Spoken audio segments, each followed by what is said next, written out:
franchiseurs, bonjour et bienvenue dans cette nouvelle vidéo dans laquelle je souhaite aller avec vous un petit peu plus loin dans ces stratégies que vous pouvez implémenter si vous souhaitez, n'est-ce pas, maximiser le retour que vous allez tirer ou que vous êtes en droit d'espérer de votre participation au salon. Si vous avez vu la vidéo précédente, vous vous souvenez que qu'on a vu que l'erreur à ne pas faire, c'est d'éviter de consacrer 80% de ses ressources uniquement au stand, parce qu'en réalité ce fameux stand n'est une des pièces du processus qui consiste à raisonner en captation, en génération, pardon, autant pour moi, génération, captation et, n'est-ce pas, conversion de prospects. Voilà. Donc c'est ça le processus, et le stand ce n'est qu'une des étapes, ce n'est qu'un des outils que vous utilisez au niveau donc de l'étape de captation. Donc l'erreur, et ce qu'on a vu, c'est que l'erreur que font beaucoup de franchiseurs qui participent au salon, c'est qu'ils négligent cette étape les étapes de génération, les étapes de conversion, et même dans ces étapes de captation, ils ne maximisent pas, ils investissent tout dans le stand. Alors en ce qui concerne la génération des prospects, c'est ce que je souhaite partager avec vous dans cette vidéo. En ce qui concerne la génération de prospects, en fait, quelle est la génération, la participation au salon de la franchise représente en réalité une formidable opportunité pour vos franchiseurs. C'est que elle vous permet de capitaliser sur un élément, un ingrédient fondamental de la vente en général et de la vente dans le monde de la franchise en particulier, qui est la crédibilité.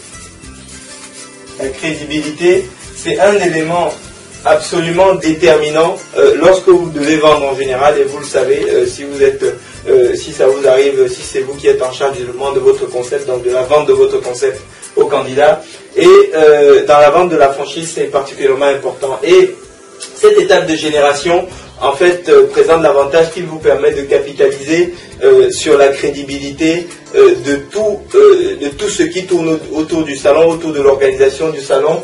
Et tous ces éléments, c'est qui? C'est des organismes extrêmement crédibles, comme la Fédération française de la franchise. C'est même des organisateurs comme l'Observatoire de la franchise, RIDEXPO, etc., qui sont tous ces gens qui travaillent autour de l'organisation du salon. Et il faut savoir une chose, c'est que la participation au salon de la franchise n'est pas un événement systématique et automatique, et qu'il suffit de payer pour réserver son stand pour pouvoir y avoir droit. Lorsque vous soumettez votre dossier pour la première fois, vous avez donc ces organismes qui auditent votre dossier, qui regardent votre documentation de renouvellement et qui, le cas échéant, confirment ou pas votre participation au salon. Et ça veut dire que lorsque vous êtes admis n'est-ce pas, à exposer sur le salon de la franchise, ça veut dire que vous avez déjà une espèce d'accréditation d'un organisme tiers, donc quelqu'un qui n'est pas vous, qui a regardé votre dossier et qui a dit oui, ce concept est suffisamment sérieux pour être présenté au salon. Alors, et donc ça, c'est un élément de crédibilité absolument important pour vos candidats, et vous avez, n'est-ce pas, tort de ne pas capitaliser là-dessus pour maximiser les bénéfices que vous pouvez avoir, n'est-ce pas, en participant au salon, ou en participant au salon de la franchise.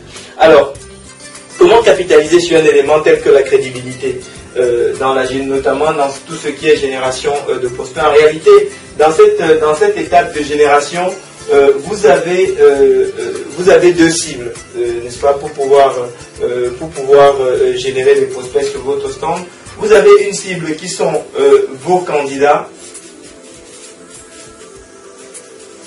et vous avez une autre cible qui sont ce que j'appelle vos futurs candidats. C'est-à-dire, en fait ici, vous avez les candidats qui vous connaissent, que vous connaissez. Parmi vos candidats, c'est les candidats qui vous connaissent, les candidats que vous connaissez, dont vous avez les coordonnées, etc.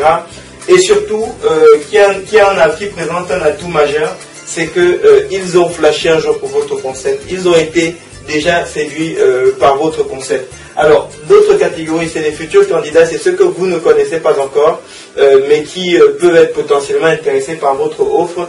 Et cela, je propose de traiter ce sujet. Je vais traiter ce sujet dans une autre vidéo que je vous enverrai prochainement, que je ferai pour vous très prochainement. En ce qui concerne vos candidats, focalisons-nous d'abord sur ces candidats qui vous connaissent, que vous connaissez et qui ont déjà, n'est-ce pas, levé le doigt en disant tiens, ce concept est susceptible de m'intéresser.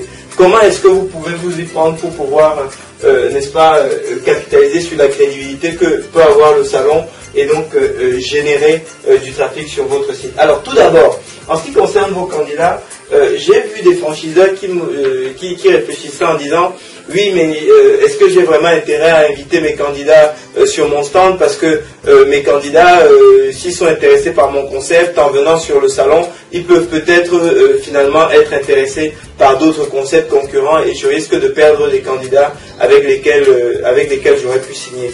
Eh bien, en réalité, ce dont je me suis rendu compte, c'est que ce raisonnement, il est erroné. Il est erroné. Alors, il y a une part de vrai. Il y a peut-être une partie des candidats qui vont partir sur un autre concept s'ils viennent au salon. Mais ce n'est pas parce que c'est vous qui les avez invités qu'ils partiront sur un autre salon. De toute façon, que vous les invitiez ou pas, ils sont susceptibles de venir sur le salon. Donc, vous n'allez pas obstruer leur vision du marché et faire en sorte qu'ils ne voient pas tout le reste des concepts qui existent pour pouvoir les signer. Et d'ailleurs, si c'est de cette façon-là que vous venez à la signature avec eux, à mon avis, ce n'est pas sûr que vous ciblez les bons candidats. Par contre, si vous les invitez sur votre candidat, et je vais vous expliquer pourquoi est-ce que vous avez vraiment intérêt à faire en sorte qu'ils viennent sur votre stand, vous allez pouvoir capitaliser sur deux éléments. Au-delà, n'est-ce pas, de la crédibilité dont on a parlé tout à l'heure. Le premier élément, c'est que vous avez des gens qui viennent vous voir. Alors, des gens qui viennent vous assurez déjà de cette façon un minimum de trafic sur votre stand. Et ce n'est pas rien. Alors, peut-être que vous êtes un concept, vous êtes une grosse enseigne qui n'a pas besoin d'avoir des gens qui viennent les voir parce que ça va vous prendre du temps, etc., et que finalement vous n'avez pas tant de temps que ça allait consacrer. C'est possible. Mais si vous faites partie de la très grosse majorité des autres concepts qui démarrent ou une notoriété absolument phénoménale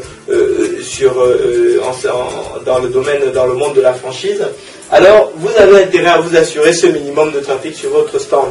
Pourquoi? Parce que la première des choses, c'est que lorsque vous avez des gens qui sont sur votre stand, ça génère déjà un minimum, un début de trafic. C'est-à-dire que les gens, un principe psychologique fait qu'on fonctionne de la façon suivante. On va en priorité là où il y a déjà du monde. Regardez, si vous êtes en train de chercher un restaurant, vous êtes dans une ville que vous ne connaissez pas, vous sortez le soir de votre hôtel, vous descendez la rue principale et vous cherchez un restaurant. Si vous voyez à gauche un restaurant, il n'y a pas beaucoup de monde, et à droite un restaurant où il semblait y avoir de la file, naturellement vous avez tendance à vous diriger vers le restaurant où il y a déjà du monde qui attend. Donc, en invitant ces candidats qui vous connaissent, qui sont intéressés par votre concept, qui sont peut-être en pourparlers avec vous, en les invitant à venir vous rendre visite sur votre stand, vous assurez déjà ce premier minimum de trafic qui fait que vous allez déjà générer du trafic sur votre site, de la fréquentation sur votre site. Ensuite, ce sera libre à vous d'ajuster, n'est-ce pas, l'occupation et votre disponibilité par rapport aux autres prospects que vous aurez qui vont passer sur le salon. Ce sera libre à vous d'organiser la durée des rendez-vous que vous déterminez avec ces personnes, le moment auquel vous calez ces rendez-vous pour pouvoir optimiser, n'est-ce pas, votre agenda et la gestion du timing sur le salon. Mais déjà, le premier avantage, c'est celui-là, c'est que le fait d'inviter les candidats vous permet déjà de générer un début de trafic sur votre stand. Ça, c'est le premier avantage. Le deuxième avantage, c'est qu'il ne faut pas oublier, donc premier avantage, on va le noter, donc c'est minimum de trafic. D'accord.